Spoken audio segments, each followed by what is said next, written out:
So you broke your JL or JT front body mount installing sliders like this. These are from Ace Engineering. Great sliders, but they mount to where the body mounts to, and unfortunately those bolts can be challenging, especially this one in particular that everyone seems to break because there's 17 gallons of Loctite on it. So if you don't want to cut through the front fender flare area and worry about water intrusion, the bolt's right here, and this I can pretty much seal up with anything, and I don't have to worry about welding or anything. I can weld, but why would I want to allow water intrusion?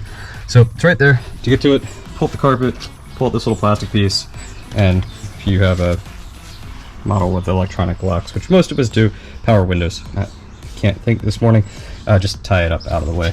And then you can just get a cutting disc in there. So I'm going to cut more of that out. You have to cut a pretty big chunk because you have to get this entire tub out. And I don't know if that's visible, but it will be later in the video. Unfortunately, the bolt itself you can't just grab and pull out as one might expect, because the tub that it goes into, that the nut is welded to, is also spot welded to the body.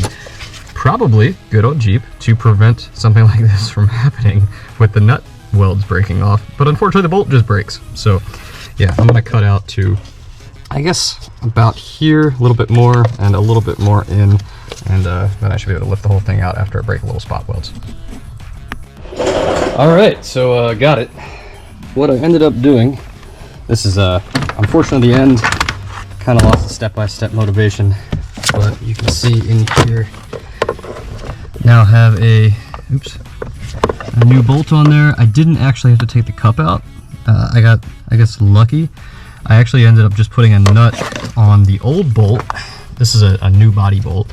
I put a nut on the old bolt that I had already drilled out a few times, which you may have seen in a previous clip. And once I tightened it, it more or less just broke right out, and I could pull everything out. So I ended up reusing the cup, which is still spot welded on this backside, which you can see I tried to get out, but I couldn't. Put a new body bolt in there. This is a Metal Cloak 19 millimeter, but the same thread. I'll look up the thread in a second.